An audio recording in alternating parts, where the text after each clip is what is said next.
Good morning, scholars, and welcome once again to Mr. Wolstenholme's lab.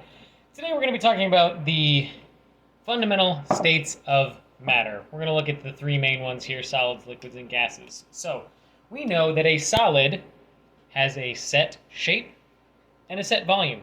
If I place it here on the table, it's going to hold its shape. It'll stay round. It's not going to melt. It's not going to evaporate or expand or anything like that.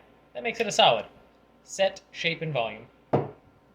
We know that a liquid has a set volume, but it takes the shape of its container. So if I pour this water,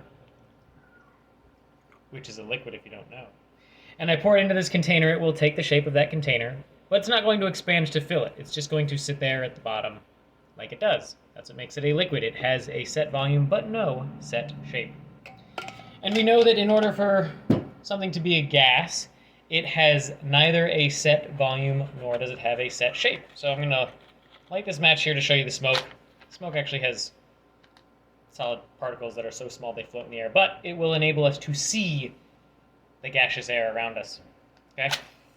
So I light this, you can see the smoke. Now notice, this smoke is not just sitting there, it's expanding.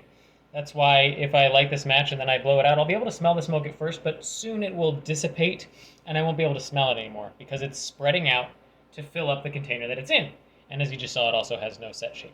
So if it has a set shape and a set volume, it's a solid. If it has a set volume but no set shape, it's a liquid. And if it has neither a set shape nor a set volume, it is a gas. But what causes matter to be in these three different states?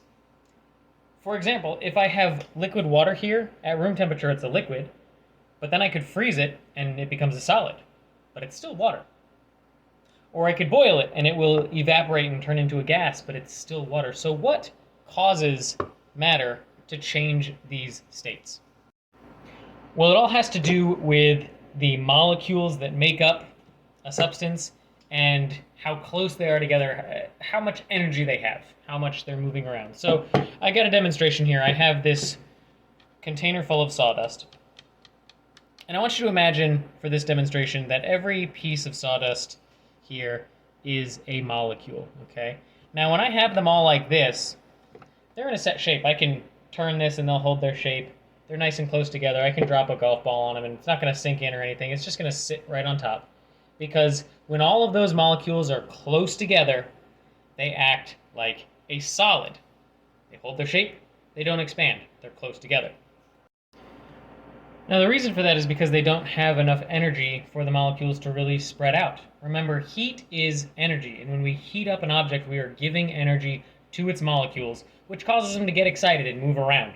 So when it's a solid, it doesn't have enough energy, it's cold. And so those molecules stay together and they act like a solid. But let's see how these molecules, these same molecules, start to behave if I add a little bit of energy to them. In this case, air.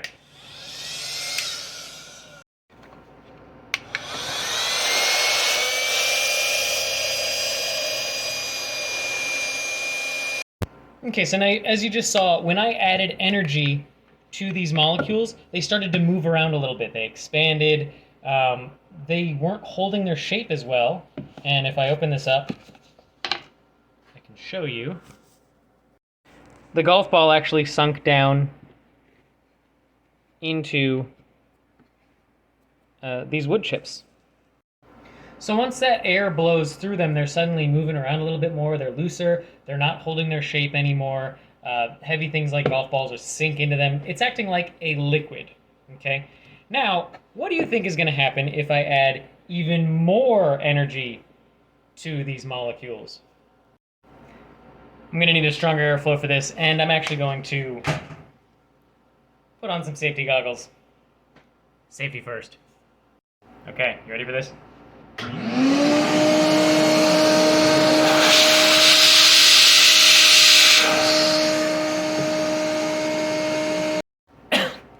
Well, as you can see, when we added even more energy to the molecules, they no longer held their volume. They just flew off, they expanded into the empty space, they went to fill the space of whatever container they were in. In this case, it just flew all over the room. So they were acting like a gas. So we saw in here when our molecules don't have much heat energy, they just sit, they hold their shape, they hold their volume, they're a solid. When we add a little bit more, then they hold their volume, but they're moving around, they become more fluid, they act as a liquid. And if we add even more energy, then they fly off all over the place, they no longer have a set shape or volume, and they act as a gas. And so that's why different substances can be one of those three states, either a solid, a liquid, or a gas. But regardless, they are still made up of the same molecules. So chemically, they're still the same substance.